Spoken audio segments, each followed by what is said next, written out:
Si tu as toujours l'impression de tomber sur des hommes qui s'engagent pas vraiment, qui sont pas prêts à construire quelque chose de sérieux avec toi et qui te laissent dans le doute, je vais t'expliquer pourquoi. Pour comprendre pourquoi tu es attiré uniquement par des hommes indisponibles émotionnellement, il faut remonter à la source et donc aller chercher dans ton passé pour mieux comprendre ce schéma. Très souvent, c'est une forme de reproduction inconsciente des relations que tu as connues durant l'enfance où l'amour était synonyme de rejet et de distance. Peut-être que tes parents ne t'ont jamais montré leur amour, peut-être qu'ils ne t'ont jamais dit je t'aime clairement. Et donc tu vas chercher à répéter cette histoire-là dans tes relations amoureuses aujourd'hui parce que l'amour, quelqu'un qui te donne pleinement l'amour et qui est investi pour toi, va te rendre totalement inconfortable. Tu ne sais pas comment le gérer et comment recevoir l'amour des autres. Et c'est aussi possible que tu cherches à revivre ces situations pour les réparer, pour changer l'histoire de fond et réussir à sauver ces hommes qui sont indisponibles, les rendre disponibles avec toi parce que tu n'as jamais réussi à le faire avec tes parents par exemple. Souvent c'est aussi une question d'ego d'être attiré par des gens qui sont indisponibles. Peut-être que cet homme, tu ne le veux pas vraiment, mais tu as envie que lui te veuille. Tu espères peut-être que si tu arrives à conquérir quelqu'un de distant et le faire changer, ça augmentera ta valeur, ça te permettra de te sentir mieux, de te sentir validé à ses yeux. La vérité, c'est que ta valeur ne dépend pas de l'amour ou de l'attention que les autres vont choisir de t'accorder. Encore moins l'attention que quelqu'un d'indisponible va pouvoir te donner. Il faut se respecter assez dans la vie pour ne pas se projeter aux côtés de quelqu'un qui ne pourra jamais être la bonne personne pour toi. La mauvaise personne ne pourra jamais t'aimer de la bonne manière.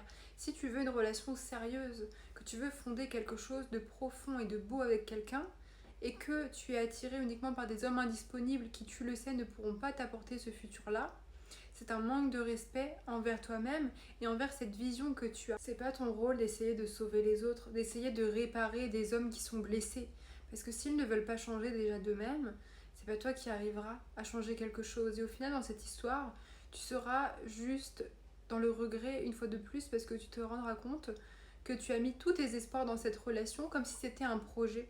Un projet que tu peux contrôler, que tu peux moduler à ta façon. Mais tu vois bien que ce n'est pas le cas. Parce que quand on est avec quelqu'un qui est indisponible, qui est instable, qui a peur totalement de l'engagement, on ne peut pas pleinement s'investir en retour dans cette relation, sinon on finit par s'y perdre. Au lieu de chercher l'approbation de ces hommes qui te laissent sur ta faim en permanence, réalise ce qui se cache derrière ce désir. Tu les désires uniquement parce que tu as l'impression que tu ne vas pas pouvoir les avoir. Tu désires leur attention uniquement parce qu'ils n'en ont pas à te donner. Et quand on est obsédé par quelqu'un, l'obsession se base sur la peur, l'obsession se base sur le manque. On n'est pas obsédé par un homme quand il nous donne ce dont on a besoin. Tu es obsédé par lui parce qu'il vient combler un vide que tu n'arrives pas à combler par toi-même. Il vient réparer ce manque d'estime personnelle que tu as parce que tu te sens combler le temps de quelques instants en recevant de la validation extérieure de la part de quelqu'un qui est distant. Et à chaque fois qu'il va prendre ses distances à nouveau avec toi, tu vas rester sur ta faim, tu vas avoir envie d'encore plus d'amour de sa part, et ça va être un cycle où tu n'as jamais assez d'amour et où ça devient vraiment une façon pour toi de toujours chercher à avoir plus, de toujours donner plus de ta personne, même si ça signifie te perdre dans cette histoire-là. Si tu sais que cet homme ne va pas t'apporter ce que tu désires, il faut que tu arrêtes de t'auto-saboter. Parce que moi, je le vois comme ça, hein, se mettre avec des hommes à problème et des hommes qui ne veulent pas s'engager, c'est une forme d'auto-sabotage. T'es pas censé courir derrière eux comme ça. T'es pas censé te contenter de miettes d'amour. Tu mérites une relation où t'es reconnu à ta juste valeur et où ton partenaire est pleinement disponible pour toi. Aujourd'hui, tu l'acceptes pas parce que t'es pas capable de recevoir. T'es tellement occupé à donner que ça vient créer un déséquilibre dans toutes tes relations. Tu donnes tellement que tes partenaires n'ont pas l'espace pour te donner en retour et en plus de ça, tu vas te saboter en choisissant des hommes qui, tu le sais, ne pourront jamais te correspondre. Donc maintenant, il est temps que tu brises ce cycle et que tu ailles à l'encontre de ce schéma que tu répètes, que tu choisisses vraiment l'exact opposé de tout ce que tu as connu jusque-là. Ton ego dans ces situations-là, c'est pas un bon guide. Tu es attiré par ces hommes uniquement parce qu'ils ne veulent pas de toi. Et ceux qui sont disponibles pour toi, tu les rejettes. Parce qu'au fond, ta souffrance est devenue confortable, ta souffrance est devenue ton identité. Et tu sais pertinemment que ces hommes-là qui pourront t'apporter de l'amour et te rendre heureuse, vont venir tout bouleverser dans ta vie. Ils vont venir changer tout ce que tu as connu jusque-là. Ils vont briser ce cycle où la même histoire de fond se répète. Et ça te fait peur. Ça, c'est inconfortable. Parce que l'attraction physique et émotionnelle va bien au-delà du fait de rationaliser la chose. Tu peux savoir que ces hommes sont mauvais pour toi et pourtant tu es accro à ce type de relation. Simplement parce que tu as évolué avec ce référentiel amoureux. Tu as grandi en voyant que l'amour c'était le rejet, l'amour c'était l'absence de démonstration de sentiments, l'absence de présence et de soutien.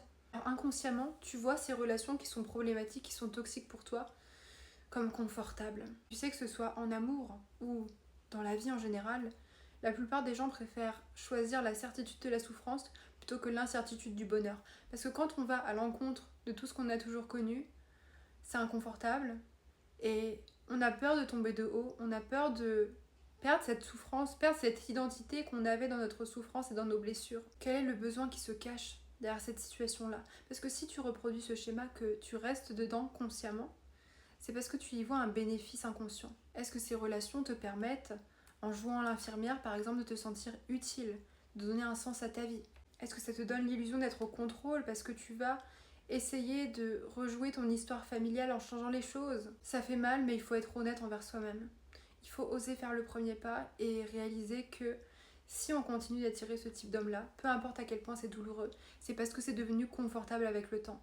Maintenant, c'est à toi de faire le point, d'être vraiment sincère avec toi-même et de t'aimer assez fort pour te venir en aide et te respecter dans tes relations amoureuses. Parce que tu mérites un partenaire qui va être présent pour toi, qui va te montrer son amour. Et pour une fois, il faut absolument que tu prennes ton courage à deux mains et que tu ailles à l'opposé de ce que tu as toujours connu. Parce que c'est seulement de cette façon-là que tu te prouveras à toi-même que t'as pas besoin de vivre dans le rejet de ta personne. Tu mérites l'amour sans condition et t'as pas besoin de changer les autres, d'essayer de les sauver en permanence. Ta seule responsabilité, c'est de faire de ton bonheur une priorité, de développer ton estime personnelle et d'être assez en phase avec toi-même pour te respecter et ne plus sélectionner des partenaires qui sont indisponibles émotionnellement. Demande-toi à quoi ressemble l'homme de tes rêves. Celui qui va donner un exemple à tes futurs enfants. Je pense pas qu'il soit indisponible émotionnellement. Je pense qu'il a du temps et énormément d'amour à attribuer à sa famille et aux personnes qu'il aime. Pense à ça la prochaine fois que tu continues de t'engager dans des relations qui, tu le sais, ne te satisferont pas. Parce que c'est la partie de toi blessée qui te pousse dans ces schémas-là, qui te pousse à répéter la même histoire de fond encore et encore. Et pourtant, cette partie de toi blessée, c'est pas des relations ou des solutions extérieures qui vont la combler. Il n'y a que toi qui peux la comprendre et enfin lui apporter le réconfort dont elle a besoin et la reconnaissance dans toutes les épreuves qu'elle a traversées.